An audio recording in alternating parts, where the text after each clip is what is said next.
ఆషాఢ మాసం సందర్భంగా మన కాసం ఫ్యాషన్స్ కిలో చీరలు కొనండి, అరకిలో చీరలు ఉచితంగా పొందండి.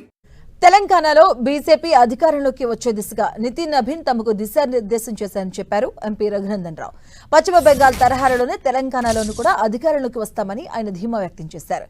ఈ నెల 3వ వారంలో బీజేపీ కార్యాచరణ ఉధృతంగా ఉంటుందని తెలిపారు. కీలక దశలో సర్ ప్రక్రియ ఉందని, అందుకు అనుగుణంగా బీజేపీ సిద్ధమవుతుందని చెప్తున్న ఎంపీ రఘునందన్ రావుతో మా ప్రతినిధి Ajay face to face. Nitin నబీన్తో సమావేశంలో పాల్గొన్నటువంటి ఎంపీ రఘునందన్ మనతో ఉన్నారు. ఆయనతో మాట్లాడే ప్రయత్నం చేద్దాం. సార్, అధికారంలోకి రావడానికి నితిన్ నబీన్ మీకు ఎలాంటి దిశానిర్దేశం చేశారు?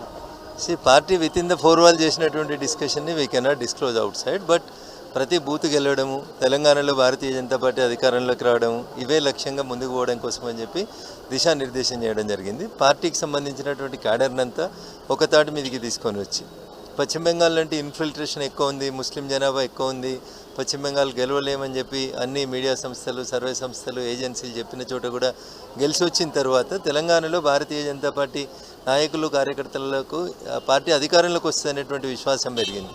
కాబట్టి 10 సంవత్సరాల టీఆర్ఎస్ ఫెయిల్యూర్సు, 2.5 సంవత్సరాల రేవంత్ రెడ్డి గారి పాలన పట్ల విసిగెత్తినటువంటి ప్రజలు తప్పకుండా భారతీయ జనతా పార్టీ వైపు ఆలోచన చేస్తూ ఉన్నారు. డబుల్ ఇంజన్ సర్కార్ కోసం పనిచేస్తూ ఉన్నారు. పార్టీయే లేదనుకున్న పశ్చిమ బెంగాల్లో మీద అధికారంలోకి రాదు. ఇక్కడ నాయకులు పెద్ద ఎత్తున, నాయకత్వం పెద్ద ఎత్తున ఉంది. అయినా కూడా తెలంగాణలో బీజేపీ అధికారం వైపు రాకపోవడానికి, అధికారం దూరంగా ఉండడానికి కారణం ఏంటి? పార్టీ లేదనేది తప్పు మాట. వెస్ట్ బెంగాల్లో మొన్న మేము ఎన్నికలకు పోయేసరికి మాకు దాదాపు 80 మంది శాసనసభ్యులు ఉన్నారు.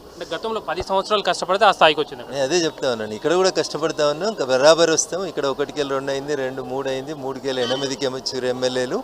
ఖచ్చితంగా వచ్చేసారి ఇక్కడ కూడా అధికారంలోకి రావడానికి ప్రయత్నం చేస్తాం.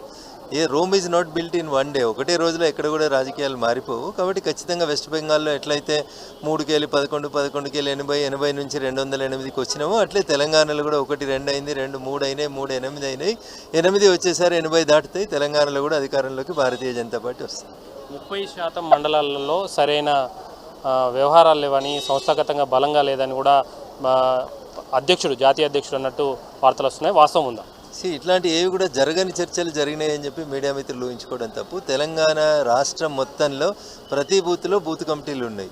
సో బూత్ కమిటీలో టోటల్ స్ట్రెంగ్త్తో పనిచేస్తూ ఉన్నారా, అందరికి బలం ఎంత, బలహీనత ఎంత అనేటువంటి అంశాలని పక్కన పెడితే భారతీయ జనతా పార్టీ ప్రతి బూత్లో తెలంగాణ రాష్ట్రంలో తన ఎగ్జిస్టెన్స్ చూపెడతా ఉంది. కాబట్టి వస్తుంది రాదు అనేటువంటి అంశాలని పక్కన పెడితే 100కి 100% మా అందరి ప్రయత్నం రాష్ట్రంలో భారతీయ జనతా పార్టీని అధికారంలోకి తీసుకురావడం. ఆగస్టు 15 తర్వాత బీజేపీ ఒక కార్యాచరణ తీసుకోవాలని, కోర్ కమిటీ మీటింగ్ పెట్టుకోవాలని ఒక వార్తలు అయితే వచ్చినాయి. అంటే అధ్యక్షుని మీటింగ్ తర్వాత ఎలాంటి కార్యాచరణతోటి అధికారంలోకి రావడానికి ఏ కార్యక్రమాలు తీసుకోబోతున్నారు? పార్లమెంట్ ఆగస్టు 13కి అయిపోతుంది. ఆగస్టు 15 వరకు తిరంగా ర్యాలీలు పూర్తయిన తర్వాత జిహెచ్ఎంసీ 3 కార్పొరేషన్లతో పాటు వరంగల్, ఖమ్మం కార్పొరేషన్లు, వాటితో పాటు ఎలక్షన్లు జరగనున్నటువంటి సిద్దిపేట, ఇతర మున్సిపాలిటీలన్నింటికి కూడా ఒక ప్రత్యేకమైనటువంటి కార్యాచరణ డిసైడ్ చేసుకొని రాష్ట్రంలో ప్రతి బూత్ని యాక్సిలరేట్ చేస్తూ ప్రతి బూత్లో ఉన్నటువంటి సమస్యల పట్ల పూర్తి అవగాహనతోటి ఈ కార్యక్రమాన్ని ముందుకు తీసుకెళ్లడానికి కార్యాచరణ ఖచ్చితంగా ఆగస్టు 3వ వారంలో మేము ముందు ఉంచుతాం. ఇది చూసుకోవచ్చు. ఆగస్టు 3వ వారం తర్వాత బీజేపీ కార్యాచరణ ఉంటుంది. అధికారంలోకి రావడం కోసం కావాల్సినటువంటి అన్ని కార్యక్రమాలు తీసుకుంటాం. ముఖ్యంగా బూత్ లెవెల్లో ఉన్నటువంటి సమస్యలను కోసం పోరాడతామంటూ కూడా బీజేపీ ఎంపీ రఘునందన్ రావు చెప్తున్నటువంటి పరిస్థితి కనబడుతుంది. కెమెరామెన్ సదనంతో అజయ్, 10 టీవీ, హైదరాబాద్.